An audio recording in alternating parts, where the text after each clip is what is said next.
বৈশাখের মেলাতে আমরা চলে আসছি। বৈশাখ উপলক্ষে বরিশালে মেলা চলতেছে। রাস্তায় এই আলপনা করা হয়েছে, কিন্তু আলপনার কালারগুলো হালকা হয়ে গেছে। এই হচ্ছে বরিশালের মেলা, বৈশাখ মেলা।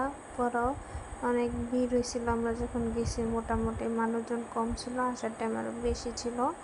তো মেলার গেট, এটা যে গেট দিয়ে ঢুকে, এটা দেখতেই পারতেছেন। লোকেশন কই এটা জেনে লাভ নেই, কারণ এখন বৈশাখ মাস প্রায় শেষের দিকে, শেষ হয়ে গেছে মনে হয়, জানি না। তো আমরা মেলার ভিতরে ঢুকছি। মেলার ভিতরে ঢুকার পরে এই জায়গায় দেখতেছি যে অনেক আর্টিফিশিয়াল ফুল বিক্রি করতেছে। এগুলো ঘর সাজানোর জন্য দরকার, আপনারা পছন্দ হইলে নিতে পারতেন। এই জায়গায় মাটির জিনিসপত্র ছিল, রং করা ইউনিক ইউনিক জিনিস ছিল, আর অনেক পুতুল সবজি এগুলা ছিল। সুন্দরই লাগে দেখতে। তো এই জায়গায় নর্মাল খেলনা টেলনা আছে, ফুচকা টুচকা বিক্রি করতেছে, পাশে পাপড় বিক্রি করতেছে। এই জায়গায় অনেকগুলো পাপড়। তো আমরা আস্তে আস্তে মেলার ভিতরে ঢুকে যেতেছি। তো ঐতিহাসিক হাত পাকা ঢেলা ঢাকি এগুলা বিক্রি করে। এই জায়গায় অনেক কাঠের জিনিসপত্র আছে, আর মাটিরও জিনিসপত্র আছে। অনেক বড় দোকান, এটা সুন্দর লাগে দেখতে। এগুলা অনেক বাঙালির ঐতিহ্য।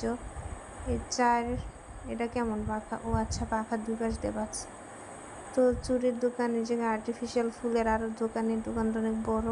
এদিকে সিঙ্গেল ফুল বিক্রি করতেছিল, আর ওইটা হচ্ছে ডাবল ফুল।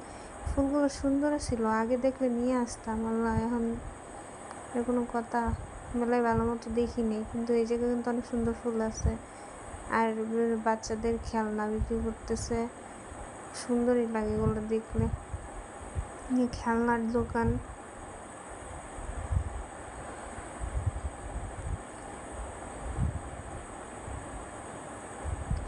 এই জায়গায় চুড়ি বিক্রি করতেছে, হোমমেড হাতের তৈরি চুড়ি। চুড়ির ডিজাইনগুলো ভালোই সুন্দর ছিল। জুয়েলারি বিক্রি করতেছে নিচে। এই জায়গায় ব্যাগ, বাচ্চাদের জিনিসপত্র, সাজানি গুজনি ইত্যাদি এগুলা নিচ্ছে মেলায়। আর এই জায়গায় হচ্ছে মশলা পান আছে, ওগুলা বিক্রি করতেছে। অনেক মশলা টশলা পান যেগুলো থাকে, এটা ঘরের জিনিসপত্র, দা কাচি। এদিকে খাবার জন্য পিঠা আছে, ওজন মাপার জন্য মেশিন আছে, কেক নিয়ে বসছে।